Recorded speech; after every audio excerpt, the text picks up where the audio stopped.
আসসালামু আলাইকুম বন্ধুরা, আপনারা সবাই কেমন আছেন? আমিও ভালো আছি।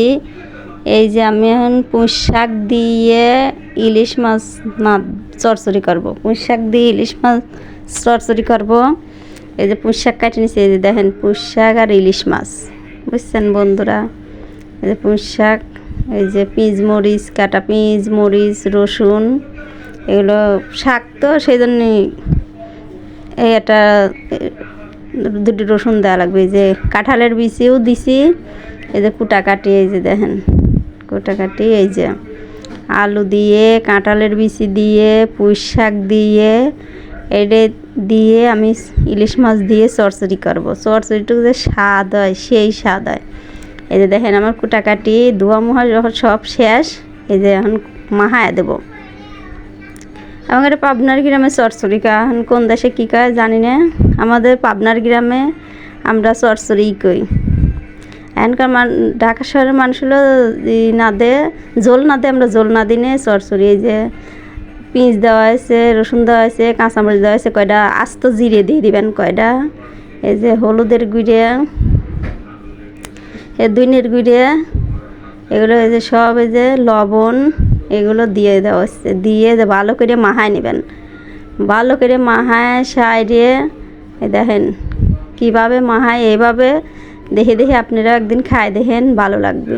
এই যে সোয়াবিনের তেল দিয়ে দিলাম, সোয়াবিনের তেল দিয়ে ভালো করে আবারও মাহাবেন। সোয়াবিনের তেল দিয়ে ভালো করে আবারও মাহা সাইডে এই দেখেন সুন্দর করে মাহাবেন। এই মাহাইনে দিয়ে মনে করে ভাত খাই। তারপরে এই শাকগুলো দিয়ে দিবেন, পুঁই শাক, আলু আর কাঁঠালের বিচি দিয়ে ভালো করে কষলায় কষলায় মাহায় নেবেন। মাহায় নিয়ে যাবেন, মাছ আবার কাটি দিছি, মাছ দিয়ে দেওয়া হয়েছে। মাছ দিয়ে এই দেখেন মাছ দিয়েও ভালো করে মাছ দিয়ে মাহায় নেবেন। মাহা নিয়ে এই যে হাত ধুয়ে একটু পানি, অল্প করে পানি দেন, বেশি পানি দিবেন না, বেশি পানি দিলে কিন্তু একবারে ঝোল হয়ে যাবে না। পরিমাণ মতন পানি দিবেন যাতে শাকটা সেদ্ধ হয়, এই পরিমাণ মতন পানি দিবেন।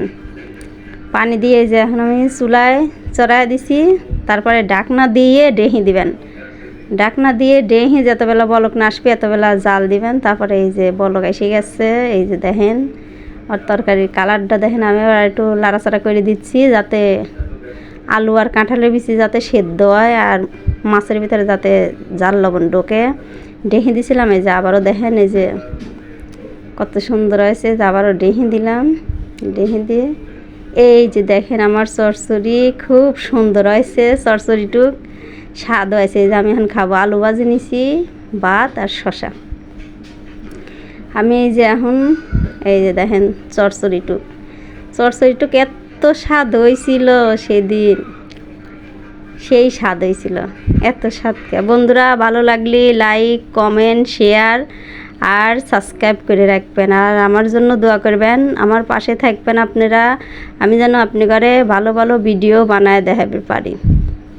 এই দেখেন আমি এই যে ভাত খাবো, এই যে তরকারিটুক যে কী যে মজাই লাগছে, সেই মজা লাগছে। ইলিশ মাছ দিয়ে এইভাবে চচ্চড়ি করে আপনারা খায় দেখেন, খাইবেন আর কইবেন যে পাবনার আপা এইভাবে খাইছে, রান্না করে আমাদেরও দেখাইছে, আমরাও রান্না করে খাই, আসলেই তো স্বাদ লাগে।